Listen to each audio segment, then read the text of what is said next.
Hey, good morning and welcome to Mornings with Mike.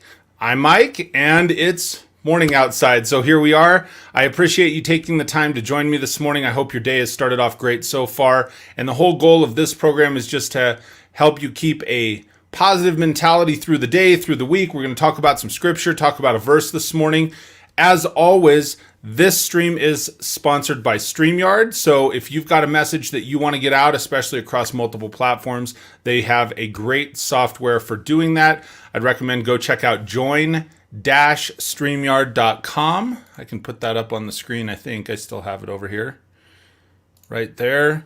Go to join-streamyard.com and you can get a free 14-day trial there. So with that, I'm going to get into the message this morning. Again, thank you for joining me. This is Mornings with Mike. I do this every single Monday morning at 7 a.m. Mountain Time, and I would love for you to join me live. Now, certainly if you're joining later too, I really appreciate that. Make sure and throw a like, share the show if you know somebody that could use a positive message in their life. So this morning, I'm going to be focusing on a message from this book here, Leadership Promises for Every Day by John Maxwell. And he takes, this is basically a leadership devotional. He takes a bunch of, a culmination of other books that he's written. He brings in some messages here. And this has really been speaking to me. So this today we're going to talk about from Nehemiah 7, verse 1 and verse 2. And so, actually, I'm just going to read it out of here so that I'm not focused in the wrong place. There we go. So, the key to this is we need to, as people, as leaders, recognize our need to transition. We have to recognize, and I've been going through this personal journey myself, like we need to see the opportunity to expand. So when I was reading this last night, and this is today's devotional, I was like, man, this is perfect. I want to be able to share it. So Nehemiah 7, 1 and 2. Then it was when the wall was built and I had hung the doors, when the gatekeepers, the singers, and the Levites had been appointed, and I gave the charge of Jerusalem to my brother Hanani and Hananiah, the leader of the citadel, for he was a faithful man and feared God more than many. So what happens is they'd finished this massive undertaking, finished the building, finished the wall, and what happens here, and it kind of goes without saying, but I think it happens to all of us in life. We have two emotions that pop up immediately when we complete something great. When we have this big project that we get finished, right? It says here, after the wall was finished, then we end up with two key emotions. We have a sense of relief and we have a sense of celebration. Like, thank goodness that's done. Whew. Man. Right? And then we get all excited and we want to celebrate. And we can see that here where he hands it off. Well, the next question then becomes, what's next? Or now what? Right? What is the next thing? What is my next set of goals? So right after we achieve something big, we relish that big success. But understand, this can be a really dangerous time. Right? Because once we have completed what it is that we're trying to complete, we've made it to that top of the mountain, then we start asking ourselves, we look around and we go, well, gosh, is this all there is? And so as a person, and certainly I always take this leadership slant to these, right? If you're a leader in an organization or as a person yourself, once we've completed that massive goal, we do need to say, well, what's next? We need to have a plan. We need to be looking out front because otherwise we can get tempted towards complacency. We can get tempted to be comfortable because we go, thank goodness I accomplished that big thing, and now I'm going to stop and rest. I'm going to hand off this responsibility. I'm going to hand off that responsibility. I'm going to give this to this other person. And we have to have an idea of what's the next thing we want to pursue in our future for ourselves or for our people.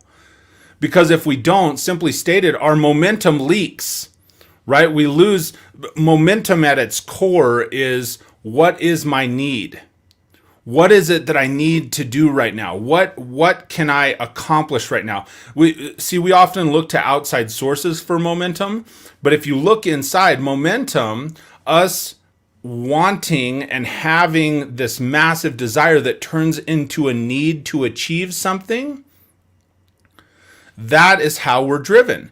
And so if we have this one thing we've been focused on in life and we're traveling there, and when we accomplish it, we get up there and we say, well, gosh, now what happens? Right? any moment of victory is crucial for us as individuals, and certainly then, like as I'm saying here, as leaders or as organizations.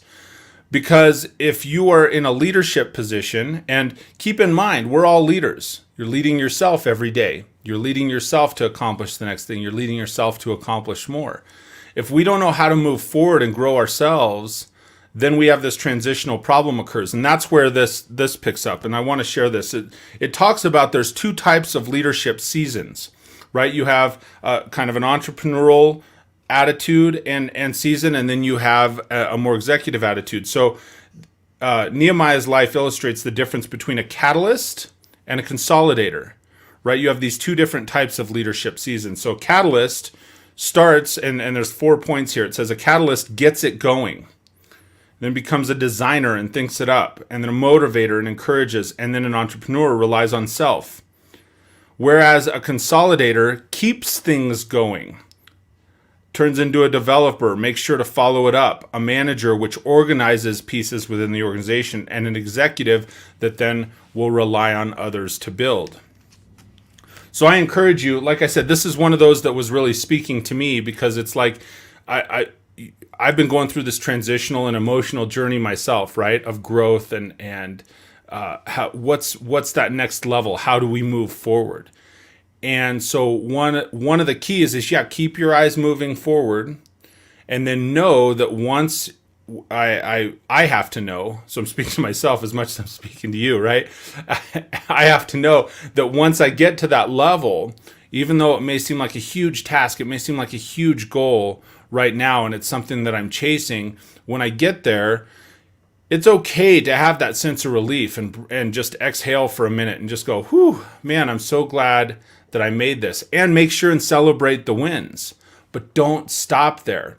You have to know that, okay, well, from here, what's next?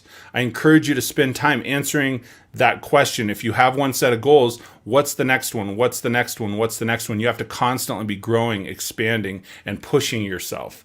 So thank you so much for taking the time to tune in with me this morning and joining me. I really appreciate you. I appreciate your time. If you know somebody that could use this message, make sure and share it out with them. As I said before, make sure you click that like button, click the subscribe, and I changed the URL of this channel. I don't know if I put it over here, but let me make sure.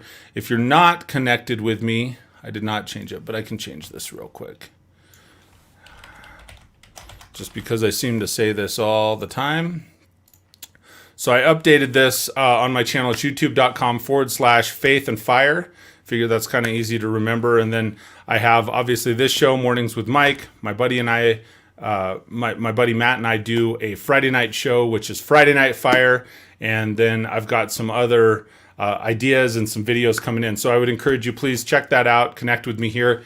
I'd love to connect more. And until I see you next, I hope you have an absolutely amazing day. I hope you have an absolutely amazing week. I'll see you next Monday morning, 7 a.m. Talk to you soon, everybody. God bless.